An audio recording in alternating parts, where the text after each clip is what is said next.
Good evening my talented students. अभी examples पे जाएंगे, वेक्टर्स के मास्टरी लाएंगे। If a bar equal to 4i cap plus 3k cap, याद रखो जे बार की टर्म नहीं है, यानी जे बार का कंपोनेंट 0 है, याद रखना, भूलना नहीं। B bar equal to minus 2i cap plus J cap plus 5k cap. Find mod of a bar plus B bar. वो बाद में एक एक देखते हैं, पहले आएंगे find mod of a bar. और what is vector a bar? 4i cap plus 3k cap. तो मॉड ऑफ ए बार क्या होगा? Under root of 4 square plus 0 square plus 3 square, और 0 नहीं भी लिखा तो चल जाता। 16 plus 9 root 25 that is 5। How do you find the magnitude of vector? उसके कंपोनेंट्स को रूट के अंदर स्क्वायर करके ऐड करते हैं। Very good. Under root of 4 square plus 3 square 16 plus 9 root 25 that is equal to 5। कुछ लोग बोलेंगे plus minus 5, but magnitude of a vector is normally its length and length cannot be negative. Then A bar plus B bar simple है, add करना है आपको। 4i cap plus 3k cap minus 2i cap plus जे cap plus 5k cap. 4 minus 2 यानी 2i cap plus 1 J cap 3k cap plus 5k cap is 8k cap हो गया। A bar minus B bar, normally यहाँ पे 4i cap plus 0 J cap लिखना चाहिए। किताब में नहीं देते लेकिन अपन लिखेंगे 4i cap plus 0 J cap plus 3k cap, यानी गलती होने की प्रोबेबिलिटी हम कम कर रहे हैं, अवॉइड कर रहे हैं गलती, चांसेस कम कर रहे हैं। अब 4 माइनस ऑफ माइनस 2 यानी प्लस 2 कितना हो गया? 6i cap. 0 J cap minus J cap यानी माइनस जे कैप। अब ये 3k cap minus 5k cap यानी minus 2k cap absolutely correct है। नाउ 3b बार, कुछ नहीं, b बार को 3 टाइम्स मल्टीप्लाई करो तो minus 6i cap plus 3j cap plus 15k cap. ये देखो 3 in bracket minus 6i cap plus 3j cap plus 15k cap, direct answer. अब 2a cap A bar plus 5b बार, यानी 2 times 4i cap plus 3k cap plus 5 times minus 2i cap plus j cap plus 5k cap. 8i cap plus 6k cap minus 10i cap plus 5j cap plus 25k cap. Now 8 minus 10i cap is minus 2i cap. यहाँ plus है, यहाँ j cap की term नहीं है, और यहाँ है 5j cap plus 5j cap. 6k cap plus 25k cap यानी हो गया 31k कैप। हो गया ट्वाइस ए बार प्लस 5 बार। वेरी सिंपल, कुछ भी मुश्किल नहीं है। अब example number 11, what is the distance from the point 2 3 4 2। पहला है XY प्लेन, पहला। अब ये फॉर्मूला मुझे तो याद नहीं रहता, आपको रहता होगा तो वेल एंड गुड, इसलिए किताब की मेथड पहले, बाद में मेरी मेथड। मैं ये फॉर्मूला ज़्यादा याद रखने में विश्वास रखता नहीं है, कंसेप्ट पे ज़्यादा जोर देते हैं अपन लोग। The distance from 2 3 4 to the XY plane is mod of z is equal to 4। उन्होंने तो लिख दिया आंसर, बट अपन ऐसा नहीं करेंगे, अपन कंसेप्ट पे जोर देंगे। y axis, x axis, z axis. ये पॉइंट P है 2 3 4, ये XY प्लेन है n। तो since the point n lies in the XY plane, I repeat, since the point n lies in the XY plane, its z coordinate is 0। इसीलिए point n के coordinates आएंगे 2, 3, 0। Any doubt? Since the point n lies in the XY plane, n के coordinates रहेंगे 2, 3, 0। Now I want to find the distance of the point P from the XY plane, means I want to find length Pn. I will find length Pn using distance formula. So simple. Under root of 2 minus 2 का whole square यानी 0, 3 minus 3 का whole square 0, 4 minus 0 का whole square यानी root of 4 square, यानी answer is 4 units. क्या को याद रखना पड़ता है? कंसेप्ट से जम जाता अपने को, याद रखने की जरूरत नहीं है। क्लियर हो गया हर एक को? तो this is distance of the point P 2 3 4 from the XY plane. उसके लिए आपको इतना याद रखना है, If a point lies in the xy plane, its z coordinate is 0. Clear?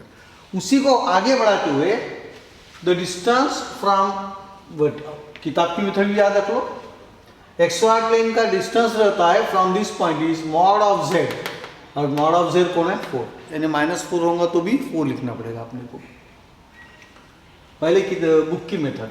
The distance from 2, 3, 4 to the x axis is, formula है under root of, x axis है तो under root of Y square plus Z square.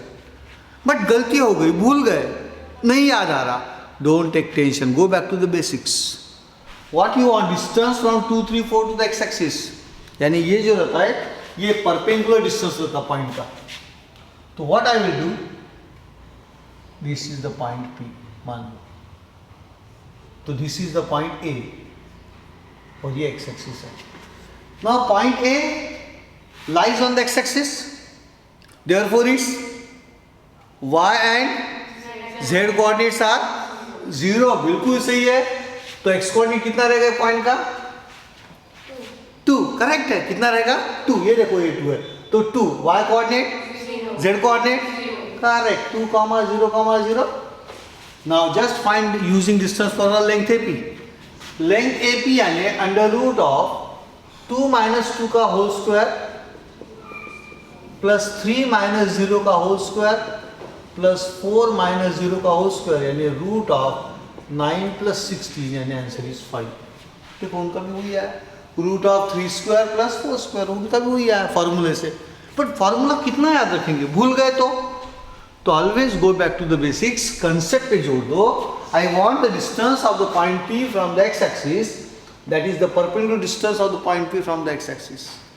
Since this point A lies on the x-axis, its y and z coordinates will become 0 and therefore the coordinates of the point A will become, इसका जो x coordinate रहेगा वो रहेगा 2, 0, 0.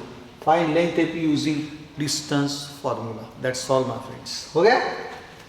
अब third, distance of this point P from the origin निकालना है. ये तो सिंपल डिस्टेंस फॉर्मूला है, under root of x2 - x1 का whole square plus y2 - y1 का whole square plus z2 - z1 का होल स्क्वायर. तो distance from xyz is equal to 2, 3, 4 to the origin 0, 0, 0 is under root of x - 0 का whole square यानी x square, y - 0 का whole square यानी y square plus z - 0 का whole square यानी z square, यानी under root of 2 - 0 का whole square यानी 2 square, 3 - 0 का होल स्क्वायर यानी 3 स्क्वायर, 4 - 0 का होल स्क्वायर यानी 4 स्क्वायर. तो this is under root of 4 + 9 + 16, कितना आ गया 25 + 4 रूट ऑफ 29 यूनिट्स. खत्म, सिंपल. अब ये है distance from 2, 3, 4 to some point -2, 7, 3. इसमें कोई टेंशन नहीं है, कोई कंसेप्ट वगैरह नहीं है, जस्ट आपको डिस्टेंस फॉर्मूला अप्लाई करना है 2 पॉइंट पे. तो ये डिस्टेंस रहेगा under root of x1 - x2 का whole square, weather is x1 - x2 और x2 - x1, कुछ फर्क पड़ता नहीं है. किताब ने x1 - x2 लिया तो अपन भी लेंगे. 2 + 2 का होल स्क्वायर प्लस 3 - 7 का होल स्क्वायर प्लस 4 - 3 का whole square. I repeat, this distance will be nothing but under root of 2 + 2 का होल स्क्वायर, 3 - 7 का होल स्क्वायर, 4 - 3 का होल स्क्वायर, यानी अंडर रूट ऑफ 4 का होल स्क्वायर है 16 -4 का होल स्क्वायर है अगेन 16, 1 का whole square 4 - 3. Some printing mistake seems to be there. It has to be 1. Okay, किताब में प्रिंटिंग मिस्टेक बहुत है, चेक कर सकते हैं अपन लोग. 32 + 1 it comes out to be equal to √33. कुछ गलती होंगी तो हो सकता है यहाँ पे कुछ प्रिंटिंग मिस्टेक हो. Okay, nothing to worry. But अपना कुछ गलत है क्या, 4 - 3 कितना आता है 1, 1 का whole square is 1. Let me check the book. There is a certain printing mistake, उन्होंने 9 लिखा हुआ है. अब 4 - 3 का होल स्क्वायर 9 कैसे आता है भगवान ही मालिक. ठीक है, अपने को लगता है कि आपको लगता है मैंने कुछ गलत किया. 4 - 3 कितना होता है 1, 1 का स्क्वायर कितना होता है 1. बट किताब में उन्होंने क्या दिया हुआ है, उन्होंने दिया 4 - 3 का होल स्क्वायर लिखा है 4 माइनस 3 का whole square, you may check on your own, 4 minus 3 का होल स्क्वायर लिखा हुआ है, बट उसके बाद यहाँ लिखा उन्होंने 9, actually it should be 1. So under root of 33 units is the answer. So printing mistake in the book. There are lot of mistakes in the book. Homework में देखते हैं अपन लोग, सारे प्रॉब्लम में ही रॉन्ग है काफ़ी. हाँ, example number 12, prove that the line segment joining the midpoints of two sides of a triangle is parallel to and half of the third side. पहले देख के तो डर लग जाता है ये है क्या चीज़ है भाई, क्या बोल रहे हैं, बट अपन क्या करेंगे, पहले ट्रायंगल एबीसी निकालेंगे, ट्रायंगल एबीसी, फिर क्या बोल रहे हैं, the line segment joining the mid points of two sides of a triangle. तो लेट साइड ए बी का मिड पॉइंट एम लेंगे और साइड AC का मिड पॉइंट N लेंगे. Even you could have gone for BC also, उन्होंने तो mention नहीं किया, अपन कुछ भी ले सकते हैं. तो साइड AB का मिड पॉइंट M लिया, साइड AC का मिड पॉइंट N लिया और इसको ज्वाइन किया. तो what they say is parallel to half the third side, यानी इसको पैरेलल है और ये length MN is half of length BC है. और we have to prove it using not geometry but vectors. पहले ये मेथड सीखेंगे क्योंकि अभी अपने को मिड पॉइंट फार्मूला पता नहीं है, बट बाद में एक बार मिड पॉइंट फार्मूला हो गया, section formula, mid point formula, उसके बाद मैं दूसरी मेथड है, मैं इसके बाद ये मिटा के एक्सप्लेन करके बताऊंगा आपको. Let the triangle be ABC if M and N are the mid points of AB and AC respectively, then M कौन है, AB का मिड पॉइंट, तो AM बार कितना होगा, half of AB bar. Very good. AM bar is equal to half of AB bar and AN bar, ये vector, it is half of AC bar क्योंकि N is the mid point of AC. So AN bar equal to half of AC bar. Then by triangle law applied to AM, AN bar, okay, AN bar, ये देखो यहाँ पे AN bar is equal to, how will you go from A to M, correct है, बोलो, A to M, M to N. Very good Sanjana. So AN bar is equal to AM bar plus MN bar. So I repeat, AN bar is equal to AM bar plus MN bar. ध्यान से देखो, AN bar is equal to by triangle law AM bar plus MN bar, but I want MN bar in terms of BC bar. तो therefore MN bar is equal to AN bar minus AM bar. But AN bar कौन है, AN bar half of AC bar और AM bar कौन है, half of AB bar. 1/2 common निकाला तो this is AC bar minus AB bar. उसके बाद तो किताब में डायरेक्ट लिख दिया MN bar equal to half of BC bar. कैसे आया तुम देखते बैठो, but we will go step by step. AC bar minus AB bar, okay? Now minus of AB bar is BA bar. I repeat, minus of AB bar is plus BA bar.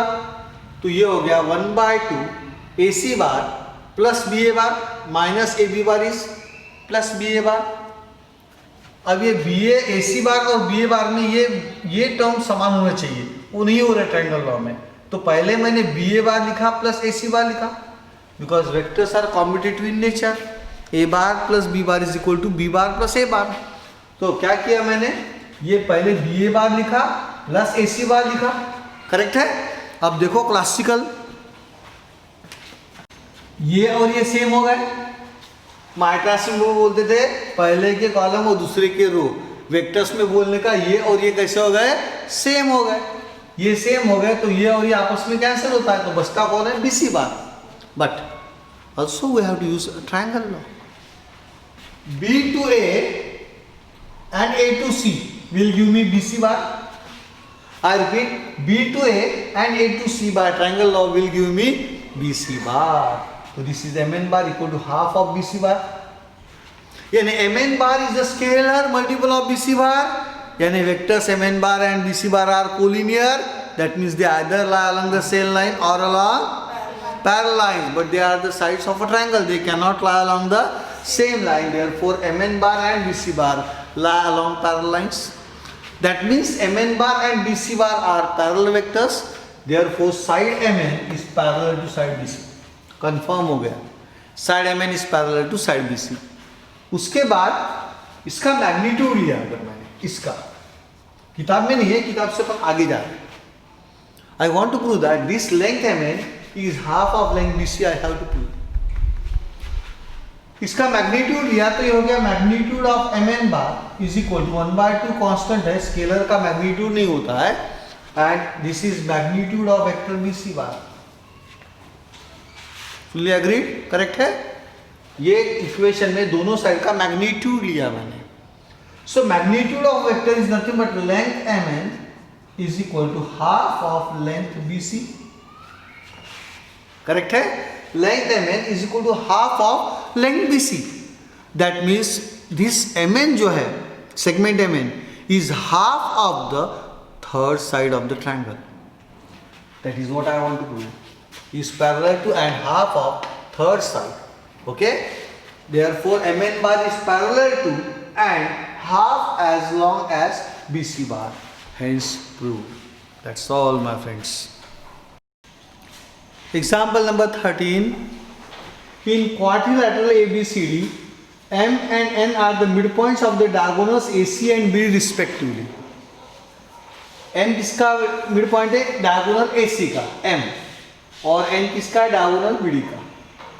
Then prove that AB bar plus AD bar plus CB bar plus CD bar equal to 4 times MN bar. ये prove करना है अपने को. अब पूरा triangle law, polygonal law का भी खेल है. हाँ, आंसर पहले अपन लेंगे AB bar. I want to go from A to B. How can I go from A to B? तो एक है AD DC CB, एक तरीका है, बट उसमें Mn तो आएंगे ही नहीं, तो उसके लिए और एक तरीका ढूंढ के निकाला. I want to go from A to B. I will go from A to M, then M to N and N to.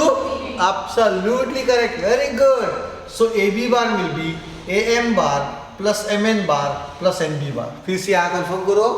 AB bar is equal to AM bar, देखो करेक्ट है, plus MN bar plus NB bar. Equation number 1 कुछ भी गलत नहीं है. I repeat, finally A to B जाना है तो I will go from AB bar चाहिए, तो I will go from A to M, AM bar plus MN bar plus NB bar. Equation number 1.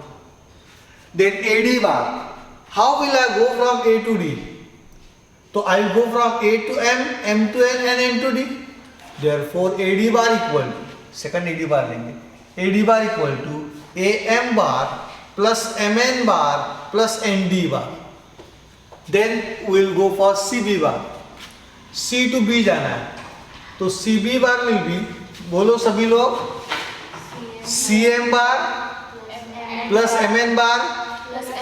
अरे genius, my talented student, extremely wonderful answer. So CB bar is equal to CM bar plus MN bar plus NB bar. Confirm करो. CB bar equal to CM bar plus MN bar plus NB bar. तो you are going from C to D. अब आखिरी बचा हुआ है C to D जाना है. अब C टू D मैं नहीं बताऊंगा, आप बताओगे. How will go from C to D? C M bar plus MN bar plus N. Genius. तो CD bar will be equal to CM bar plus MN bar plus ND bar. Okay. अब I want to add all these three, so I will get LHS. Adding 1 2 3 and 4, we get AB bar plus AD bar plus CB bar plus CD bar equal to. अब कैसा, इतना फिर से दोबारा इतना लिखने की जरूरत नहीं है. एग्जाम में भी इसके लिए एक के नीचे एक लिख के रखो. अब यहां देखो कितने AM बार है, 2 टाइम्स AM बार, और कितने CM बार है, 2 टाइम्स CM बार. हो गए, पहले चारों ऐड हो गए तो 2 AM बार प्लस 2 CM बार हो गए. MN बार कितने बार, 4 टाइम्स MN बार. उसके बाद इधर आओ, इधर 2 टाइम्स NB बार प्लस 2 टाइम्स ND बार, 2 टाइम्स NB बार प्लस 2 टाइम्स ND बार. हो गए.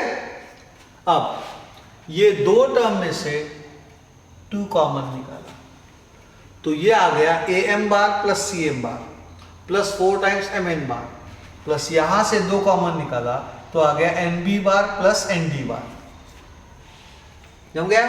अभी A M bar plus C M bar, अभी A M bar plus C M bar directly अपन एम पे ऊपर आएंगे, यानी एम से निकले और एम पे आ गए फिर से एक बार, तो कहाँ हो गया, जीरो वेक्टर हो गया, तो डायरेक्टली जीरो आता है।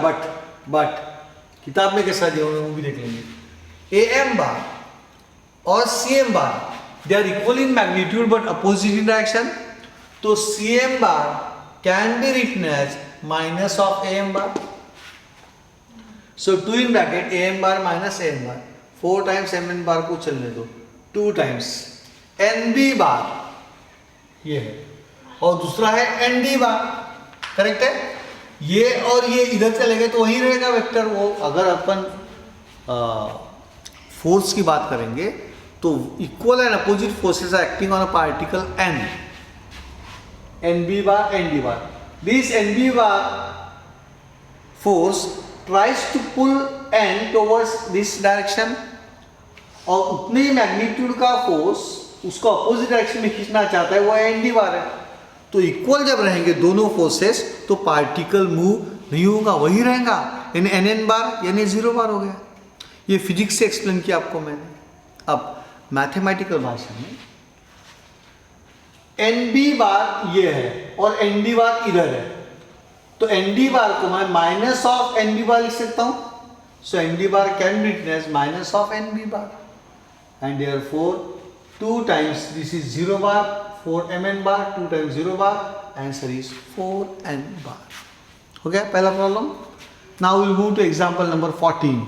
ये बहुत लेंथी है, बहुत बड़ा प्रॉब्लम है। Express minus I cap minus 3 J cap plus 4 के cap as the linear combination of vectors 2i cap plus j cap minus 4k cap, comma, इसको a बार पकड़ेंगे, ये रहेगा r बार, ये a बार हो गया, 2i cap minus j cap plus 3k cap, इसको b बार पकड़ेंगे, ये हो गया 3i cap plus j cap minus 2k cap, इसको c बार पकड़ेंगे।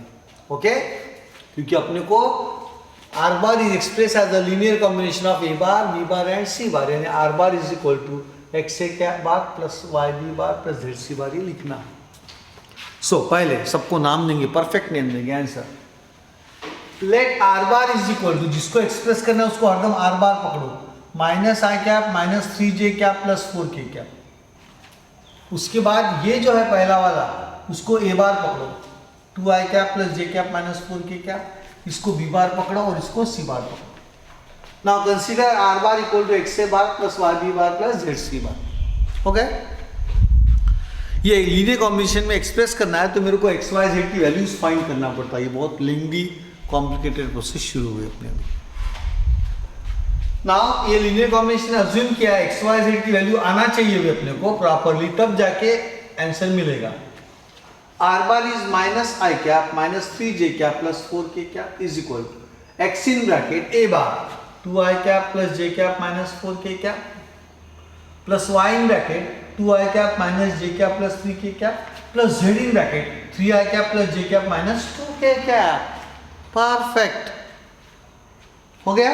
अब यहां i cap का कंपोनेंट कौन है, -1, तो यहां भी मैं i cap का कंपोनेंट ढूंढ लूंगा डायरेक्टली, क्योंकि भी टाइम कम रहता अपने को, 3 आवर्स में 80 मार्क्स छुड़ाना है। तो उसका प्रोसेस कैसा रहेगा अपना, आई कैप का कंपोनेंट ये पहली टर्म में कौन है, 2x, यहाँ लिख दो। फिर यहाँ देखो आई कैप का कंपोनेंट कौन है, 2i, यहाँ लिख दो। फिर आई कैप का कंपोनेंट कौन है, 3z, यहाँ लिखो, और ब्रैकेट के बाहर आई कैप लिखो। यह डायरेक्ट लिखने का प्रॉपर तरीका, और विथ प्रैक्टिस से जम जाता है। सो आई कैप का कंपोनेंट 2x, यहाँ 2i, यहाँ 3z, ब्रैकेट के बाहर आई कैप। अब यहां जे कैप का कंपोनेंट कौन है, -3, तो राइट साइड में भी मेरे को जे कैप का कंपोनेंट चाहिए। जे कैप पहली टर्म आएंगी x, सेकंड टर्म आएगी -y, थर्ड टर्म आएगी ओनली +z, ब्रैकेट के बाहर जे कैप। सो ये हो गया x -y plus Z bracket के बाद जे कैप। अब करूंगा मैं के कैप के कंपोनेंट्स को इक्वेट। के कैप, इधर के कैप का कंपोनेंट कौन है बोलो? के कैप का कंपोनेंट 4x है कि -4x है? करेक्ट है, वेरी गुड। ये आता है के कैप का कंपोनेंट -4x। यहां के कैप का कंपोनेंट कौन है? +3y, +3y, very good. यहां के कैप का कंपोनेंट कौन है? -2z ब्रैकेट के बाहर के कैप। परफेक्ट जम गया है। इसको थोड़ा प्रैक्टिस से ध्यान रखना पड़ता है, 2-3 बार छुड़ा के देखना आपने, सो दैट एग्जाम में गलती नहीं होगी आपकी। अब बाय इक्वलिटी ऑफ वेक्टर्स, या रादर अपन लिखेंगे by equating the components of I cap, J cap and K cap, we get -1 is equal to 2x plus 2y plus 3z, first equation. -3 is equal to x minus y plus z, and 4 is equal to -4x plus 3y minus 2z. अब ये equations solve करना है 3 variables x y z, तो we have to use the Cramer rule of 11th standard. ठीक है, ये problem में नहीं, लेकिन आने वाले प्रॉब्लम्स में कुछ प्रॉब्लम में मैं क्रैमर रूल भी एक्सप्लेन करूंगा। उसमें x फाइंड करना है तो फॉर्मूला है dx अपॉन डी, और dx अपॉन डी में d जो रहता है हर एक को पता क्या रहता है, 2 2 3 1 -1 1 -4 3 -2, ये 3/3 डिटरमिनेंट सॉल्व करना पड़ता है d। और dx में क्या करना पड़ता है आपको, x के जो है रो, पहली row is to be replace by the RHS standard row, यानी -1 -3 4, सेकंड रो 1 -1 1 -4 3 -2, 11 स्टैंडर्ड का क्रैमर रूल x फाइंड करना है। तो similarly we can find y, dy upon d. So by Cramer's rule we get x is equal to 2, y is equal to 2 and z is equal to -3। अब ये values इसमें डाल के देखना confirm करने के लिए, और यहां आता कंसिस्टेंसी कंसेप्ट। अगर ये लीनियर कॉम्बिनेशन नहीं बन सकता है तो ये तीनों वैल्यूज किसी एक इक्वेशन को या दो इक्वेशन को सेटिस्फाई नहीं करेगी। अब देखते हैं, 2 2 -3 है, 2 2 4 प्लस 4 8 8 -9 -1, करेक्ट है, सेटिस्फाई किया। 2 -2 0 0, z के लिए -3 -3 सेटिस्फाई किया। -8 प्लस 6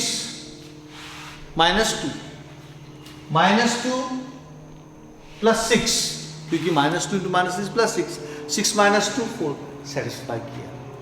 दैट मीन्स ये x और x की वैल्यू, y की वैल्यू, z की वैल्यू ये इक्वेशन को सेटिस्फाई कर रही है, यानी लीनियर कॉम्बिनेशन फॉर्म हो रहा है। Therefore r bar equal to, अब ये वैल्यू जो है x y z की, we will put them in equation 1, always remember, put them in equation 1, we get r bar equal to 2a bar plus 2b bar minus 3c bar. This is the required linear combination.